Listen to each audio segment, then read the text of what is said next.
দেশজুড়ে চলমান বিক্ষোভের মধ্যে ইরানের পররাষ্ট্রমন্ত্রী আব্বাস আরাগচি দাবি করেছেন, দেশের পরিস্থিতি এখন সম্পূর্ণ নিয়ন্ত্রণে রয়েছে। গতকাল সোমবার তেহরানে বিদেশি কূটনীতিকদের সঙ্গে বৈঠকে এসব কথা বলেন আরাগচি। তবে পরিস্থিতি নিয়ন্ত্রণে থাকার দাবির পক্ষে তিনি কোনো নির্দিষ্ট তথ্য বা প্রমাণ উপস্থাপন করেননি বলে জানিয়েছে দ্য গার্ডিয়ান। তেহরানে ব্যবসায়ীদের মূল্যস্ফীতির প্রতিবাদে শুরু হওয়া এই আন্দোলন ১৬তম দিনে গড়িয়েছে। এক পর্যায়ে এই বিক্ষোভ শাসন ব্যবস্থার পতনের দাবিতে রূপ নেয়। এর জবাবে ইরান সরকারও কঠোর দমন অভিযান শুরু করে। গার্ডিয়ান জানিয়েছে, ইরান ২০০৯ ও ২০১৯ সালেও বল প্রয়োগের মাধ্যমে বড় ধরনের গণ অস্থিরতা দমন করেছে। গার্ডিয়ানের প্রতিবেদনে বলা হয়, ইন্টারনেট বন্ধ থাকলেও ইরান থেকে আসা সীমিত ভিডিও ও বার্তায় বিভিন্ন এলাকার প্রতিবাদ চলমান থাকার ইঙ্গিত মিলেছে। গত বৃহস্পতিবার থেকে দেশজুড়ে ইন্টারনেট সেবা ব্যাপকভাবে বন্ধ রয়েছে।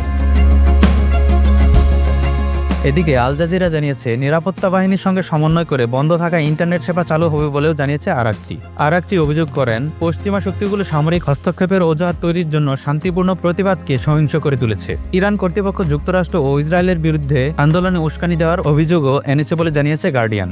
আল জাজিরা জানিয়েছে, সোমবার রাজধানী তেহরানের এঙ্গেলার স্কয়ারে ১০,০০০-এর বেশি সরকারপন্থী সমর্থক সমাবেশ করে। রাষ্ট্রীয় টেলিভিশনে প্রচারিত ওই সমাবেশে অংশগ্রহণকারীরা সরকার বিরোধী আন্দোলন এবং যুক্তরাষ্ট্র ও ইসরায়েলের বিরুদ্ধে স্লোগান দেন। ইন্টারনেট বন্ধের প্রভাব নিয়ে আল জাজিরাকে দেওয়া এক সাক্ষাৎকারে বৈশ্বিক নেটওয়ার্ক পর্যবেক্ষক সংস্থা নেটব্লকসের গবেষণা পরিচালক ইসিক মাটার বলেন, ইরান সরকার তাদের ডিজিটাল কিল সুইচ কার্যকরভাবে ব্যবহার করেছে। এতে ২০১৯ সালের তুলনায় আরও দ্রুত ও কঠোরভাবে দমন অভিযান চালানো সম্ভব হয়েছে। তিনি সতর্ক করে বলেন, এই ব্ল্যাকআউটের ফলে স্বচ্ছতা মারাত্মকভাবে ক্ষতিগ্রস্ত হচ্ছে এবং প্রকৃত প্রাণহানির সংখ্যা আড়াল থেকে যাচ্ছে।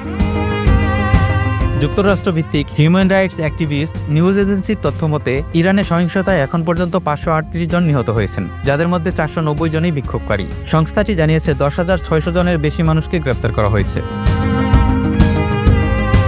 এর মধ্যে যুক্তরাষ্ট্র প্রেসিডেন্ট ডোনাল্ড ট্রাম্প দাবি করেন, ইরান আলোচনার প্রস্তাব দিয়েছে। একই সঙ্গে বিক্ষোভকারীদের মৃত্যুর খবরের প্রেক্ষাপটে তিনি ইরানের বিরুদ্ধে শক্তিশালী সামরিক বিকল্প বিবেচনার কথাও বলেছেন। ট্রাম্পের বক্তব্যের জবাবে ইরান সরকার জানিয়েছে, তারা যুদ্ধ চায় না, তবে যেকোনো পরিস্থিতির জন্য প্রস্তুত। জাহিদ বাপ্পি, টেলি বাংলা।